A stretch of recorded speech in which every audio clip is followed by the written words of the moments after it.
back to my series of Star Wars reviews where I'm reviewing every single Star Wars movie in the Skywalker saga leading up to Episode 9, The Rise of Skywalker. Later this month, I've already reviewed Episode 1, The Phantom Menace. It's time to review Episode 2, Attack of the Clones. Now, if you don't know, you would probably expect The Phantom Menace to be my least favorite Star Wars movie. It is actually not. Star Wars Episode 2, Attack of the Clones is my least favorite in the entire saga. Because I would actually rather watch a movie about politics rather than watch a really sappy, cheesy love story with horrible dialogue and horrible acting. Because let's just face it, that's all Attack of the Clones is. Something I forgot to mention in my review for The Phantom Menace that I will mention here, these reviews, these Star Wars reviews, along with my James Bond reviews, will contain spoilers. So if you have yet to see Attack of the Clones, you have been warned. Attack of the Clones takes place 10 years after The Phantom Menace, and after a few assassination attempts on Padmé's life, Anakin is assigned to be her bodyguard, while Obi-Wan has to go investigate the commission of a clone army on this planet called Kamino. As I've said, this is my least favorite Star Wars movie in the entire saga. This has worse writing than The Phantom Menace. Yeah, sure, there's actually a semblance of a plot in Attack of the Clones, especially involving Count Dooku and the Separatists, and you have that awesome arena battle where all the Jedi just throw down against droids and all the clones come in, and then that part of the movie is awesome, and you have all the awesome stuff with Obi-Wan on Kamino and him fighting Jango Fett in the rain on Kamino. That's a really great scene. But this movie is like the Die Another Day of the franchise to me, where there's only like 2 good parts to the entire movie. The Phantom Menace, yeah, sure, the pod race and the lightsaber fight are probably those 2 great scenes, but there are some other aspects of the Phantom Menace that I can appreciate. Obi-Wan Kenobi, I really like in The Phantom Menace. I don't really like Obi-Wan Kenobi's character, not Ewan McGregor's performance, but his character in Attack of the Clones. He comes off as so weak, and for somebody who defeated Darth Maul the way he did, he single-handedly took him on after Qui-Gon died and sliced Darth Maul in half. In this, he's lightsaber fighting with Count Dooku, and their lightsabers are locked, and Obi-Wan just gets slashed like twice.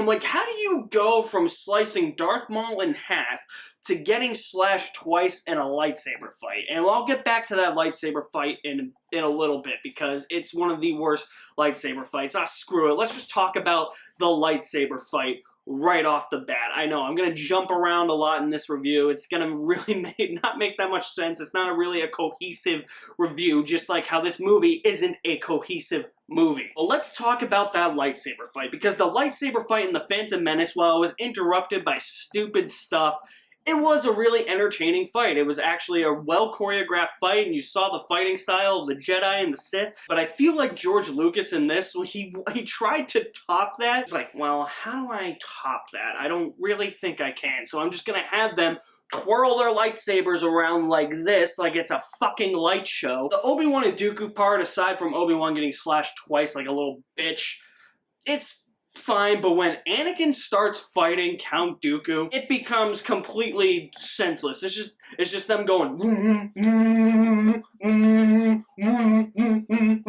I'm like, you're not even hitting anything. What the hell is the point of this? And then Anakin gets 2 lightsabers at one point, and then just to have one chopped in half. It makes no sense. And I've never understood the end of this lightsaber fight between Anakin and Count Dooku, because the way it's edited is so jarring. I don't know if there's supposed to be another shot, but if you look at the editing and the way that scene is shot, you will notice it's almost as if Anakin let his arm get chopped off. It's insanity. It is so jarring. It's something that has always bothered me about Attack of the Clones. Even when I was a little kid. When I was a little kid, I thought that this movie was the shit. I thought that this was the next greatest thing ever, because I was a little kid, and anytime there was a franchise that released a new movie, I always thought the newest movie in that franchise was the best. Now I'm an adult, and I'm like, yeah, Attack of the Clones. Ho ho ho. Like, yeah, no. No, definitely not. After that, we get Yoda whipping out a lightsaber and fighting Count Dooku. Now, people are going to complain about Yoda with a lightsaber, because Yoda is supposed to be strong in the Force. He's supposed to be knowledgeable. He's supposed to be wise. But if you're a Jedi, you should have a lightsaber. And I'm completely okay with Yoda having a lightsaber. And this fight between him and Dooku is actually kind of funny because it's just a like 870-year-old Yoda just whipping out a lightsaber, doing backflips off everything, even though the lightsaber blades aren't really even hitting each other. It's so crazy, and I've always loved this movie. Though I will say it does have some memorable lines that I've known for like ever, like especially right after Yoda and Count Dooku have their little Force battle, and Count Dooku's like, "It is obvious that this contest cannot be decided by our knowledge of the Force, but by our skills with a lightsaber." So I've always loved that part, but I remember sitting in the theater, though, and being so disappointed when Yoda whipped out a green lightsaber, because there were so many rumors back then that Yoda was going to have a yellow lightsaber. So when he used the Force to pull out his lightsaber, I turned to my buddy next to me, I was like, holy shit, it's going to be a yellow lightsaber! And then he whips out and it's green. I was like, really don't care now. I mean, it's a fucking lightsaber. Other than the Yoda and Count Dooku lightsaber fight, the lightsaber fight between Obi-Wan and Count Dooku and Anakin and Count Dooku is probably the worst lightsaber fight in the entire saga. And I've mentioned that there's assassination attempts on Padme's life in this movie. This assassination plot doesn't make all that much sense because Jango Fett, who's a bounty hunter, he's the father to Boba Fett, he is commissioned to kill and assassinate Padme Amidala, but here's the thing, he doesn't do it. He just hires another bounty hunter. What shitty business? In what world does that make sense? Are you just that lazy? Do you have to go home and cook with the kids? Are you playing pasta salami with Boba or something? How do you not have time to just go and kill her? And the other thing I've never really understood is that the second time they try to kill her, the first time they try to kill her, it's actually her decoy. The second time they try to kill her, she's sleeping. And there's this little machine that comes in, and there's this little machine that comes up to the window and shoots centipedes into her bedroom while she's sleeping. I'm like, why don't you just like throw a grenade in there? Just be like, blow the place up. Well, centipedes, are these poisonous centipedes? A, how did they get through the window? Because that window probably has glass on it, so I don't know, did they cut a hole or anything? And what are centipedes gonna do? Yeah, they're gross and slimy looking and they have a million legs. Unless those things are poisonous, what good is that gonna do? It's stuff like that in this movie that makes me like this less than The Phantom Menace, because it's not as cohesive. There's no thought put into the story in this. Everything in here doesn't make that much sense. Like, for instance, when Obi-Wan goes to Kamino, and he's told that Master Sifo Dyas created a clone army 10 years ago, and then Obi-Wan says, oh, Master Sifo Dyas died nearly 10 years ago, so what is the deal there? Is he dead? Is he alive?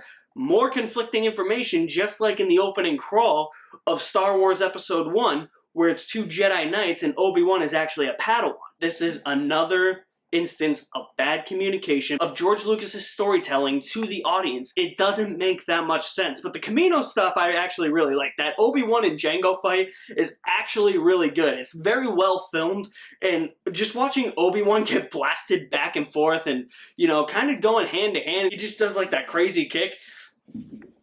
It's actually a really solid fight. It's one of the more enjoyable sequences of Attack of the Clones. It's also one of the action scenes that is scripted, and I'm pretty sure the Jedi battle in the arena is scripted. That's a really great scene too. But this movie, you can't define this movie because of great scenes. Just because those things are enjoyable doesn't make the movie good. I enjoy the pre-title sequence of Die Another Day. I enjoy the sword fight in Die Another Day. The rest of the movie is complete trash. Those two sequences alone don't make that movie good. Sure, those sequences are really fun, they're enjoyable, and they punch some life into an otherwise dull and lifeless movie, but that doesn't make Die Another Day good, just like how the Jedi arena scene and the Kamino fight with Obi-Wan and Jango in this movie doesn't make this movie good. Because the rest of the movie, like I've already talked about the assassination and just how things just don't make sense. There's just so many ideas going on in this movie that none of it really is all that cohesive. Like that conveyor belt action sequence with Anakin and Padme, and like the droid factory, that was written on the way to the shoot. You can totally tell because it just comes out of nowhere. It just starts. It's just a way way to make Anakin vulnerable because his lightsaber gets chopped in half in that point. He gets 2 lightsabers chopped in half. How great of a laser swordman is he? He's not a very good one. I wouldn't trust that guy with a lightsaber. And let's talk about the characterization of Anakin in this movie, because George Lucas confuses anger with whiny brattiness. This entire movie is riddled with Anakin just whining about everything, and George Lucas thinks that Anakin's emotions in those scenes are because he's starting to feel angry inside, which he may, but that's not how it comes across. That's not how it's conveyed to the audience. It is conveyed in a way where he's just whining about everything. And a lot of that has to do with Hayden Christensen's piss poor performance. Oh my god. How did George Lucas cast Hayden Christensen? I'll give Hayden Christensen this. He's a lot better in Revenge of the Sith. He's still not perfect. He's still not a good actor or anything.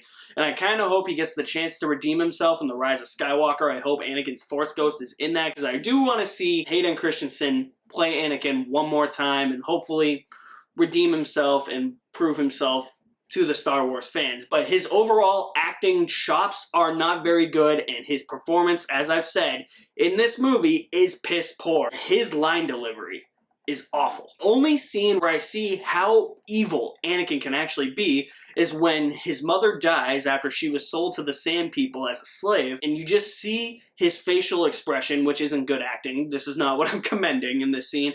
It's right after we hear him whip out a lightsaber, and Sand People are just looking at him, and you hear his lightsaber light off screen, and you just see him wipe out the entire village. That's a really effective scene to display how evil Anakin is, how crazy he actually might be. Good prelude to his descent to the dark side.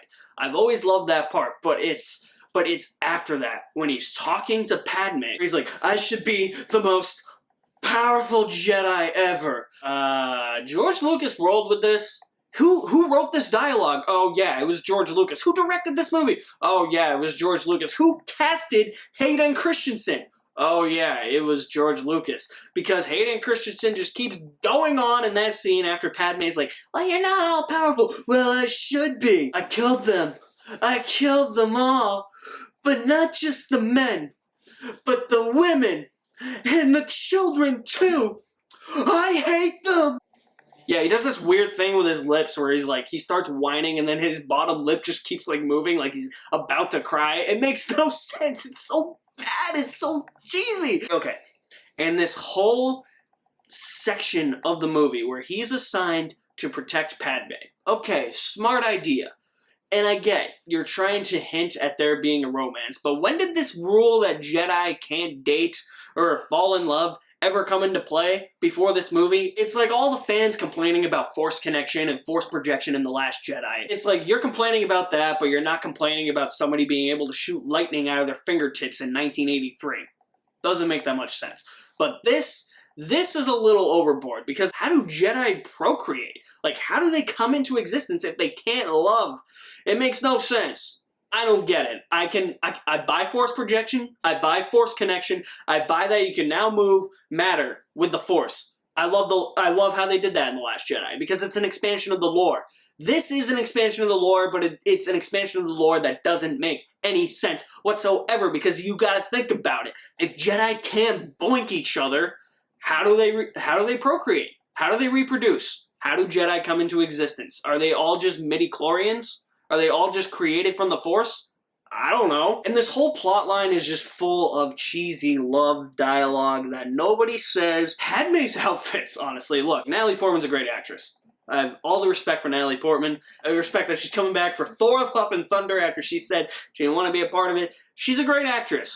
But this movie, she should have questioned whether or not these were the right decisions for her character to make. Because Padme in this movie is like some sexy sex symbol and just wearing all this revealing clothing. Which, honestly, I'm not complaining.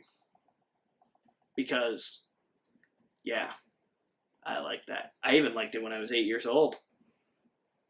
Such a pervert. But it's like, it makes no sense. It's like you're telling Anakin You don't want to bang him, but yeah, why are you standing in front of a fireplace wearing like some leather latex corset looking thing if you don't want to bang the dude? And then there's that whole scene where they're in the Jedi arena and she's trying to escape and she climbs up and she gets clawed by that thing and it rips off like half her shirt, which again, not complaining. She looks great. It's just there to, you know, make Padme look sexy and be a sex symbol. Have more people Google Natalie Portman. That's all it's there for. So many instances of dialogue in this movie that just don't make sense. Like this line. I don't like sand. It's coarse and rough and irritating, and it gets everywhere. Not like here. Here everything is soft and smooth. It's the most infamous line in all of Star Wars now. Can you imagine just saying that to somebody? I do that every time I go to the beach. I just tell the people I'm with, I don't like sand. It's rough and irritating, gets everywhere. I cannot believe that's a line of dialogue in this movie. Can you? I can't. And there's that whole scene right before they're about to go into the arena battle on Geonosis, where Padme just looks at Anakin and she's like, I love you. I really, really love you. Okay, George Lucas needs to realize nobody says shit like that. Nobody says that. Who in their right minds is gonna say things like that? And this is yet again another movie where the Jedi are super lazy until we get to that battle. Because that battle just has all the Jedi that are in attendance throwing down, whipping out their lightsabers, and it's awesome. It's a really good scene. And then the clones come, and then Padme falls out of one of the gunships, and Anakin's like, put that shit down! Honestly, the best parts of this movie are the Camino fight, the arena battle on Geonosis, and Ewan McGregor. And while this movie does have a more straightforward plot, it's not as cohesive as The Phantom Menace, in my opinion. And I would rather honestly watch The Phantom Menace over this, because at least there's some cohesion. Its narrative is actually straight. It feels like it's an actual straightforward narrative. This movie is all over the place. We're filled with bad acting, random scenes that just pop out of nowhere, and storytelling decisions that don't make any sense whatsoever. This is why it's my least favorite in the entire saga, and with that, I'm going to give Star Wars Episode 2 Attack of the Clones a D+. Yes, this is my least favorite. This is the Star Wars I grew up with. I used to love this movie when I was little, but watching it now, despite there being a little bit more of a plot than The Phantom Menace, I don't think the plot is as cohesive as the plot points in the narrative in The Phantom Menace, which is why I'd rather watch The Phantom Menace. But I can appreciate this movie for being part of my childhood and being part of the Star Wars I grew up with. I can accept it as a Star Wars movie in the Star Wars saga. As a movie itself, it's fucking terrible. But as a Star Wars movie, I have to accept it. And that's what I'm trying to do with these prequel reviews. Thank you for watching my review of Attack of the Clones. Stay tuned very soon for my review of Star Wars Episode 3, Revenge of the Sith. You guys are the best. Thank you for watching. My name is Alex Madden, and I'll see you at the movies somewhere.